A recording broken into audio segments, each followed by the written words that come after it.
Hai teman-teman, Assalamualaikum. Kembali lagi bersama saya Mutia Huljana. Di video kali ini, kita akan bahas materi-materi yang terdapat dalam buku Pembangunan Ekonomi Todaro, yaitu chapter 12, 13, dan 14. Stay tune!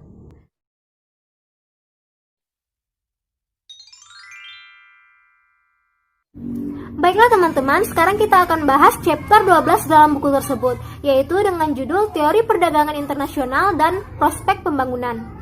Seperti yang kita ketahui, dewasa ini, perekonomian di seluruh dunia semakin terikat dengan adanya perdagangan internasional, baik itu di sektor jasa, barang primer, barang sekunder, maupun melalui investasi.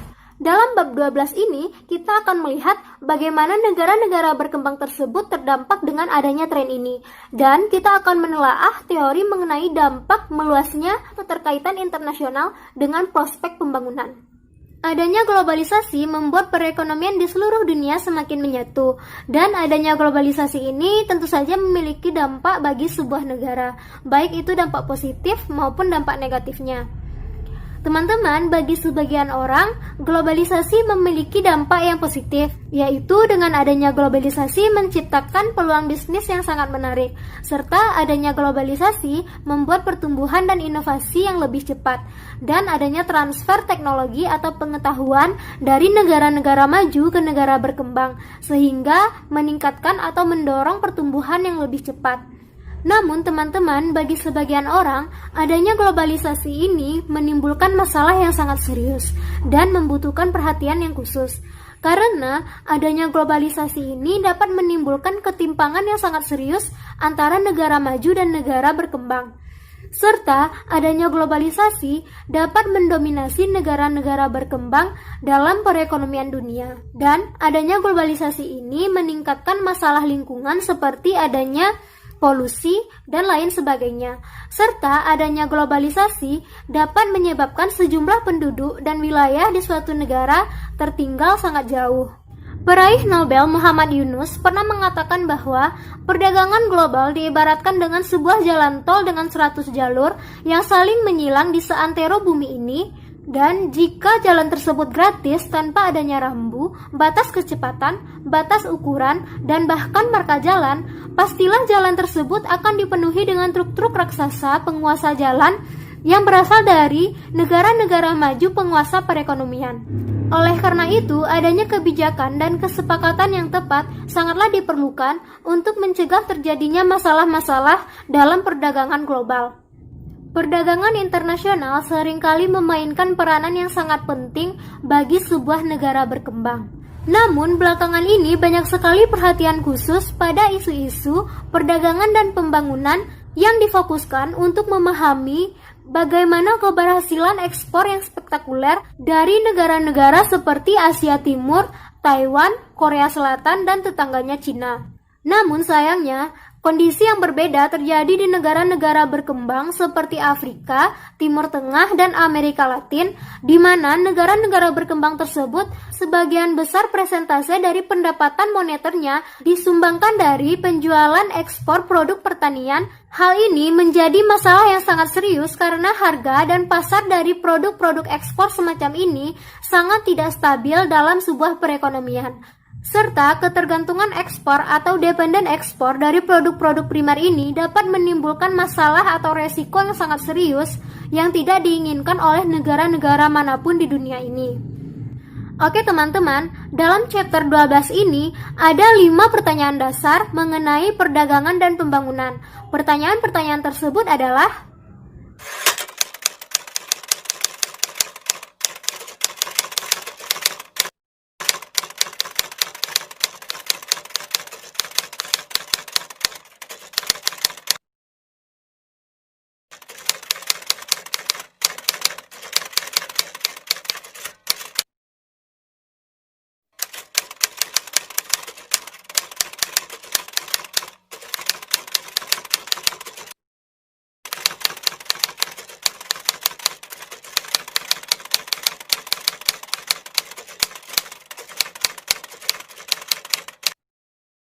Jelas, jawaban dari kelima pertanyaan dasar tersebut tidak akan sama di setiap negara atau di setiap perekonomian di negara-negara berkembang di belahan dunia ini.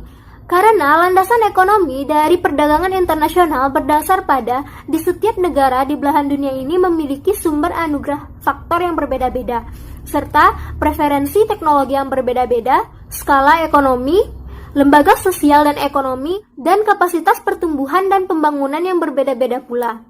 Oleh karena itu, ada sebagian dari negara-negara berkembang yang mengalami peningkatan pendapatan yang sangat cepat saat mereka mengembangkan kapasitas industrinya, dan ada pula sebagian yang lain tidak.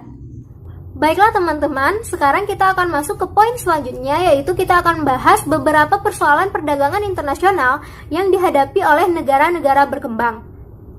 Yang pertama, ditemukan fakta bahwa negara-negara berkembang cenderung lebih bergantung pada sektor perdagangan dibandingkan dengan negara maju.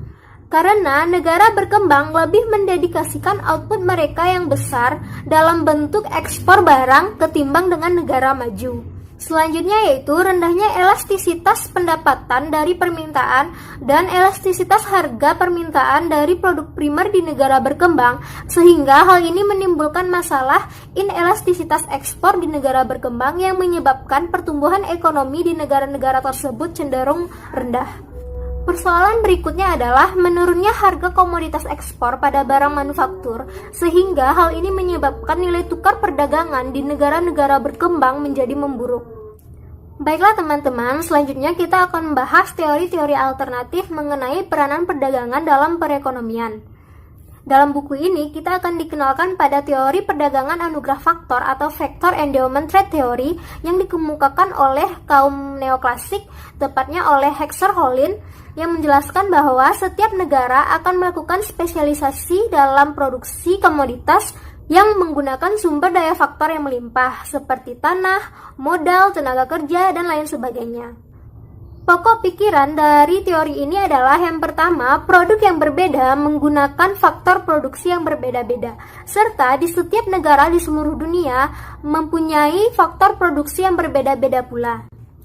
Selanjutnya teman-teman, dalam teori ini juga mengemukakan bahwa setiap negara yang dianugerahi dengan modal vital akan cenderung berspesialisasi dengan memproduksi produk-produk manufaktur seperti mobil, pesawat terbang, dan lain sebagainya. Namun teman-teman, perlu kita ingat bahwa teori perdagangan anugerah faktor tidak cocok diterapkan di negara-negara berkembang, karena dalam realitanya di negara-negara berkembang sangat jauh berbeda dengan apa yang dirumuskan dalam teori ini. Kritikan terhadap teori ini pernah kita bahas dalam video-video saya sebelumnya. Apakah teman-teman masih ingat? Kalau belum, ini dia cuplikannya.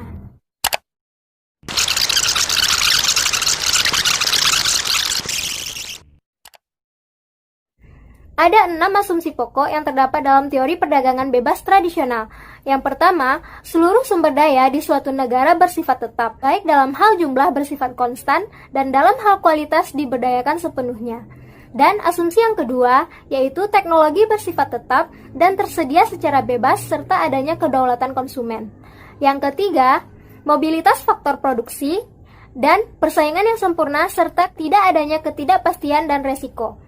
Yang keempat, tidak adanya kiprah pemerintah dalam hubungan perdagangan. Serta yang kelima, perdagangan akan selalu berimbang dan perekonomian di seluruh dunia akan senantiasa menyesuaikan diri dengan perubahan-perubahan harga internasional. Serta asumsi yang terakhir adalah keuntungan perdagangan yang diterima oleh suatu negara dinikmati oleh seluruh warga negaranya.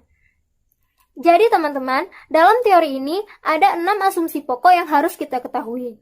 Selanjutnya, kita akan membahas kritikan terhadap teori ini dalam konteks negara berkembang.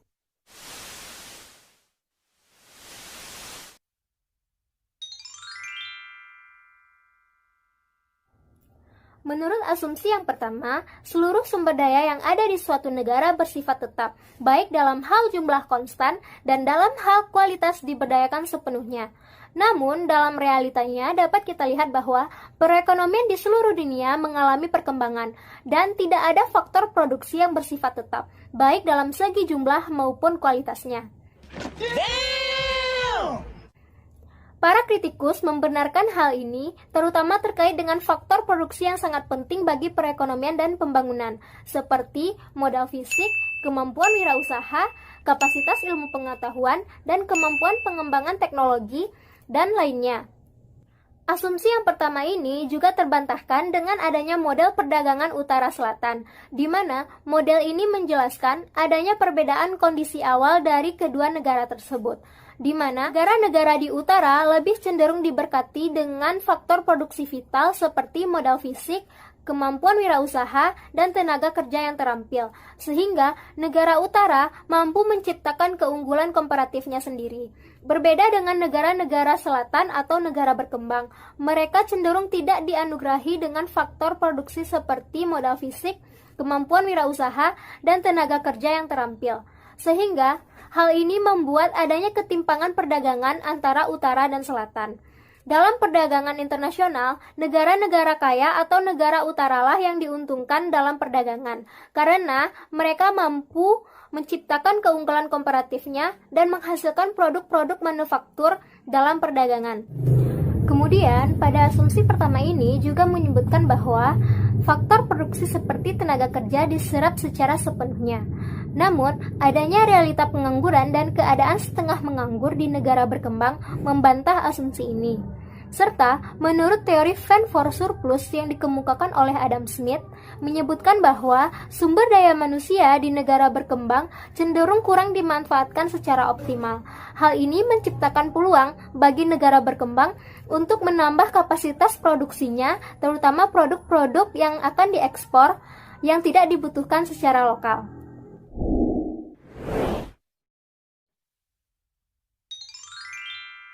Pada asumsi yang kedua, menyebutkan bahwa teknologi bersifat tetap dan tersedia secara bebas serta adanya kedaulatan konsumen.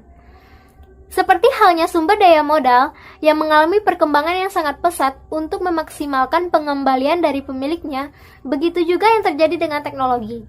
Teknologi mengalami perkembangan yang sangat pesat dan mempengaruhi hubungan perdagangan.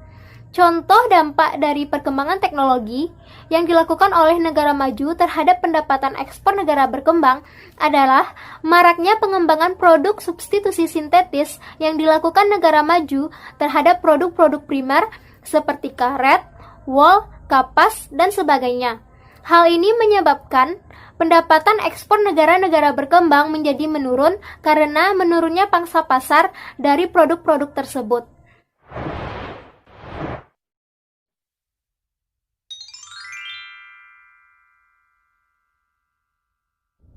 Menurut asumsi yang ketiga, mobilitas faktor produksi mengalir secara sempurna. Dan dalam realitanya, menurut argumentasi strukturalis, struktur produksi di negara berkembang cenderung bersifat kaku, dan pergerakan produksinya terbatas. Contoh sederhananya adalah di pertanian dan perkebunan komersial skala kecil, di mana seluruh infrastruktur perekonomian dan sosialnya diarahkan untuk memfasilitasi pergerakan dari produksi produk primer tersebut. Oleh karena itu, investasi modal yang ditanamkan untuk produk primer tersebut tidak dapat ditransfer dengan mudah ke kegiatan ekonomi atau produksi manufaktur lainnya. Oleh karena itu, semakin tergantung suatu negara dengan produksi produk primer akan membuat struktur perekonomian negara tersebut tidak fleksibel dan membuat negara tersebut akan semakin rentan terhadap ketidakpastian pasar. A few moments later. Serta, poin berikutnya dalam asumsi yang ketiga ini menyebutkan bahwa adanya persaingan yang sempurna. Namun, hal ini terbantahkan dengan adanya kendali pasar monopolistik dan oligopolistik dalam perdagangan internasional di semua komoditas. Hal ini menguntungkan bagi negara-negara pertama yang melakukan industrialisasi perdagangan.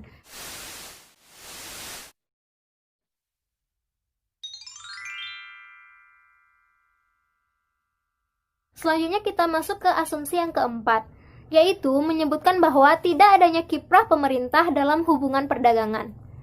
Namun teman-teman, dapat diketahui dalam realitanya, pemerintahlah yang sangat berperan aktif dalam keberhasilan pembangunan yang sangat pesat, serta pemerintah juga berperan aktif dalam mempengaruhi kebijakan industri yang bertujuan untuk menciptakan keunggulan komparatif dari negara tersebut.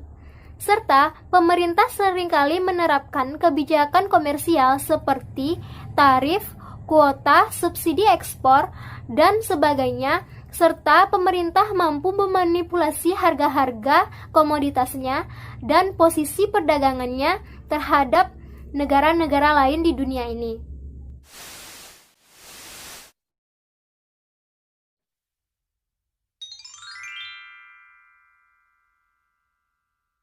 Dengan asumsi perdagangan yang berimbang dan tidak adanya pergerakan dari modal internasional menyebabkan permasalahan pada neraca pembayaran tidak akan pernah terjadi.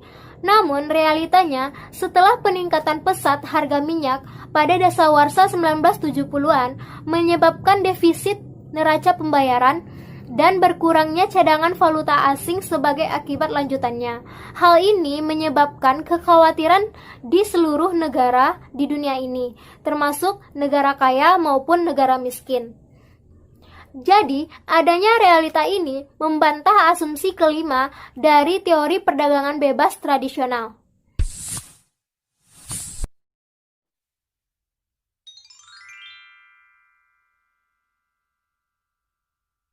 Baiklah teman-teman, sekarang kita masuk ke poin yang terakhir, yaitu asumsi keenam dari teori perdagangan bebas tradisional. Asumsi yang terakhir menyebutkan bahwa seluruh keuntungan perdagangan yang diterima oleh negara dinikmati oleh seluruh warga negaranya. Namun dalam realitanya, keuntungan perdagangan yang diterima oleh negara berkembang cenderung dinikmati oleh para investor asing yang menanamkan modalnya di negara-negara tersebut. Sehingga perdagangan intra-industri atau perdagangan antara negara maju dan negara berkembang hanyalah menguntungkan negara-negara maju, tidak menguntungkan negara berkembang.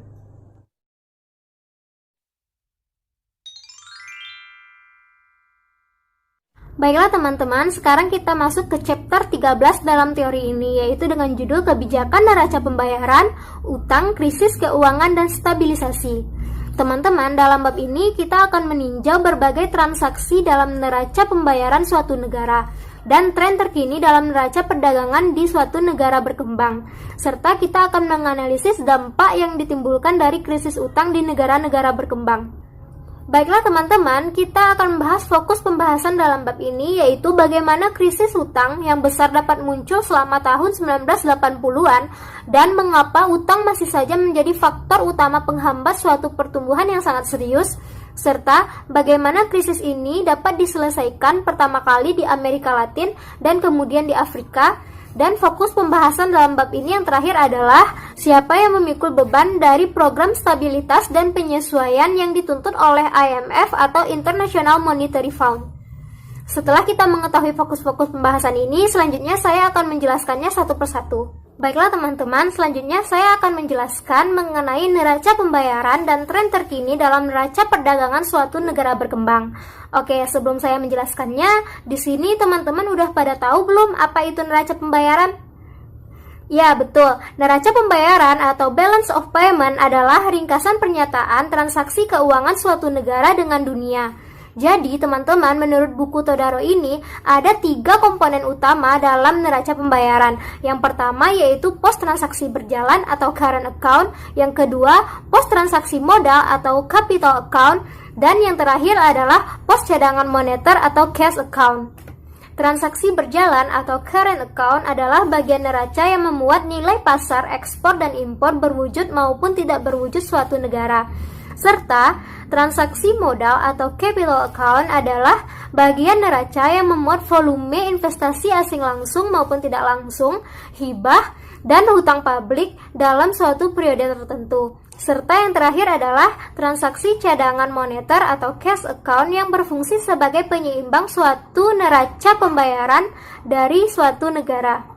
Baiklah teman-teman, selanjutnya kita beralih kepada fokus yang pertama dalam bab ini, yaitu bagaimana krisis utang yang besar dapat muncul selama periode 1980-an.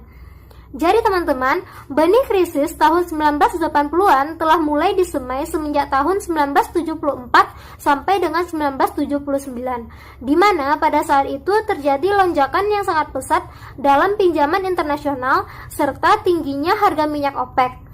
Tahun 1974, negara-negara berkembang mulai memainkan peranan yang sangat penting dalam mempengaruhi pertumbuhan ekonomi di dunia ini, di mana pertumbuhan ekonominya mencapai rata-rata 6,6% selama periode 1967 sampai dengan 1973. Dalam menghadapi tingginya harga minyak dan resesi dunia, saat itu tingkat pertumbuhan ekonomi dari negara-negara industri mencapai 5,2% selama periode 1967 sampai dengan 1974, jatuh menjadi 2,7% selama periode 1974 hingga 1970 akhir. Banyak dari negara-negara berkembang ingin mempertahankan pertumbuhan ekonominya yang tinggi dengan cara tambahan pinjaman berupa pinjaman yang tidak lunak, namun ternyata tambahan dari pinjaman tersebut belum mencukupi untuk memenuhi kebutuhan dari pertumbuhan ekonomi negara tersebut. Oleh karena itu, banyak dari negara-negara yang baru terindustrialisasi dan berpendapatan menengah beralih ke bank umum untuk menopang neraca pembayaran negara mereka. Akibat dari keseluruhan faktor ini menyebabkan utang eksternal negara-negara berkembang menjadi berlipat ganda, dari 180 miliar dolar menjadi 406 miliar dolar atau meningkat sekitar 20% setiap tahunnya. Jadi teman-teman, dapat diketahui hal inilah yang menyebabkan terjadinya krisis utang yang sangat besar selama periode 1980-an. Baiklah, poin selanjutnya adalah upaya penanggulangan instabilitas makroekonomi dan kebijakan stabilitas IMF klasik. Salah satu tindakan penanggulangan yang seringkali ragu untuk dilakukan oleh negara-negara yang sedang mengalami instabilitas makroekonomi beserta meningkatnya kewajiban utang luar negeri mereka adalah menegosiasikan kembali utang mereka dengan pihak bank swasta internasional untuk memperpanjang periode pelunasan pokok utang mereka dan bunga, serta untuk memperoleh kembali pembiayaan dan ketentuan utang yang lebih ringan. Perlu diketahui, teman-teman, terdapat 4 komponen dasar dari program stabilitas IMF. 4 komponen tersebut adalah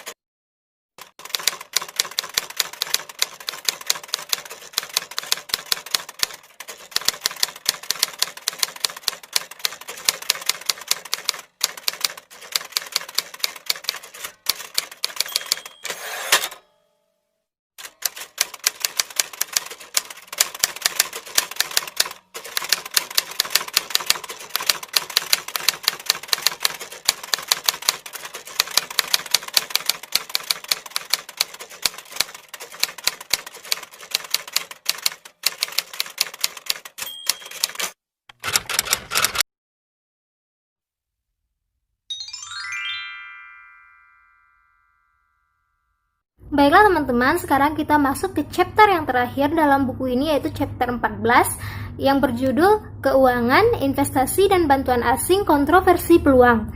Di mana dalam bab ini kita akan mengamati aliran sumber daya keuangan internasional yang dapat berupa investasi swasta asing langsung maupun investasi portofolio, pengiriman uang dari pendapatan pekerja migran dari luar negeri, serta bantuan asing. Baiklah teman-teman, seperti chapter-chapter sebelumnya, di chapter ini fokus pembahasan kita adalah melihat bagaimana investasi swasta dan bantuan asing dapat berkontribusi terhadap pembangunan secara cepat. Pertumbuhan investasi asing langsung atau Foreign Direct Investment yang biasa disingkat dengan FDI sangat pesat tumbuh di negara-negara berkembang. Pada tahun 1962, pertumbuhan FDI mencapai 24 miliar dolar dan melonjak menjadi 35 miliar dolar pada tahun 1990. Diketahui, FDI terus mengalami peningkatan hingga melonjak menjadi 565 miliar dolar pada tahun 2007. Walaupun diketahui, pada tahun 2008 FDI secara global mengalami penurunan karena adanya efek dari krisis keuangan. Diketahui, FDI mengalami penurunan sebesar 16% pada tahun 2008. Perlu diketahui bahwa mayoritas dari FDI atau Foreign Direct Investment hanya mengalir ke sesama negara-negara maju saja, dan aliran di beberapa negara berkembang hanya terkointegrasi di beberapa negara saja. Dan diketahui bahwa dari 34 negara termiskin di Afrika hanya menerima secuil dari FDI. Hal ini tidak mengherankan karena para investor asing hanya akan menanamkan modalnya di negara dan wilayah dengan tingkat pengembalian investasi yang tinggi, serta memperhatikan situasi keamanan yang terjamin dari negara-negara tersebut. MNC atau perusahaan multinasional akan mencari peluang yang sangat tinggi dalam berinvestasi, dan perusahaan multinasional seperti ini tidak akan memperhatikan isu-isu seperti adanya kemiskinan, kesenjangan ekonomi, kondisi lapangan kerja, serta persoalan lingkungan. Secara historis, MNC atau perusahaan multinasional yang berada di negara-negara berkembang terlihat terfokus pada kegiatan industri ekstraktif dan primer, terutama pada minyak bumi, mineral non-migas, dan kegiatan perkebunan. Di mana segelintir dari MNC atau perusahaan multinasional agrobisnis terlihat dalam kegiatan pertanian yang berorientasi ekspor dan pengelolaan makanan lokal. Namun teman-teman, belakangan ini dapat dilihat bahwa kegiatan operasi bidang manufaktur dan jasa seperti bank, perhotelan, dan lain sebagainya telah mendominasi pangsa pasar produksi dari MNC atau perusahaan multinasional. Terlebih lagi, produksi yang ditujukan untuk kegiatan ekspor ke negara-negara asal MNC dan negara-negara maju lainnya cenderung mendominasi daripada kegiatan produksi konsumsi untuk negara-negara berkembang asal MNC itu beroperasi. Oke teman-teman, selanjutnya kita beralih ke materi pro dan kontra investasi swasta asing bagi pembangunan. Jadi dalam materi ini ada beberapa argumen yang pro dan yang kontra terhadap investasi swasta asing. Kita akan bahas terlebih dahulu argumen-argumen yang pro terhadap investasi swasta asing. Argumen ekonomi tradisional yang mendukung adanya investasi swasta asing, di mana sebagian besar berasal dari analisis teori neoklasik tradisional dan teori pembangunan baru. Mereka memusatkan perhatiannya pada faktor penentu sebuah pertumbuhan ekonomi di suatu negara. Jadi teman-teman, menurut argumen ini ada beberapa keuntungan dan kontribusi dari investasi swasta asing dalam pertumbuhan ekonomi suatu negara, di mana kontribusinya yang pertama adalah investasi swasta asing berkontribusi dalam pertumbuhan nasional, di mana investasi swasta asing berperan sebagai mengisi kekosongan atau kesenjangan dari investasi yang ditargetkan atau diinginkan dengan tabungan domestik yang dimobilisasi. Kontribusi yang kedua adalah di mana investasi swasta asing berperan dalam mengisi kesenjangan antara valuta asing yang ditargetkan yang diperoleh dari pendapatan ekspor neto yang ditambah dengan bantuan publik neto. Serta poin yang terakhir adalah terdapat kesenjangan yang berbeda dalam manajemen kewirausahaan, teknologi, serta keterampilan yang diasumsikan dapat diisi separuhnya atau sepenuhnya oleh kegiatan operasi lokal dari perusahaan-perusahaan asing yang ada di suatu negara. Baiklah teman-teman, selanjutnya kita beralih ke argumen-argumen yang kontra terhadap adanya investasi swasta asing. Secara garis besar, ada dua argumen dasar yang menentang adanya investasi swasta asing secara umum dan kegiatan MNC secara khusus. Dari sisi ekonomi, kita dapat melihat argumentasi yang pro terhadap investasi swasta asing dapat dibantah dengan adanya argumentasi-argumentasi berikut ini. Menurut argumen ini, memang pada dasarnya MNC atau perusahaan multinasional dapat menyediakan sejumlah modal, namun hal ini dapat menekan tingkat tabungan domestik, serta adanya investasi dengan memasukkan tabungan swasta dapat menghambat persaingan dengan adanya kesepakatan produksi eksklusif dengan pemerintah yang gagal mereinvestasi pendapatan mereka. Dan investasi swasta asing pada dasarnya dapat menciptakan pendapatan domestik bagi sebagian kelompok dengan kecenderungan tingkat menabung yang rendah. Dan investasi swasta asing dapat menekan ekspansi dari perusahaan lokal. Walaupun pada awalnya MNC memberikan kontribusi dalam pendapatan pemerintah dalam bentuk pajak korporat, namun kontribusi yang diberikan jauh lebih kecil dibandingkan dengan adanya konsekuensi pajak yang bersifat liberal, praktik pepatah harga transfer, dan keringanan investasi yang berlebihan, serta proteksi harga yang diberikan oleh pemerintah setempat. Serta yang terakhir, manajemen wirausaha, ide-ide, teknologi, dan kontak luar negeri yang diberikan oleh perusahaan MNC hanya berpengaruh kecil dalam pengembangan sumber daya lokal. Baiklah, sekian untuk materi hari ini. Kalau ada kesalahan mohon dimaafkan. Jangan lupa subscribe, like, komen, dan share ke semua teman-teman. Dan nantikan video-video terbaru saya. Sampai jumpa!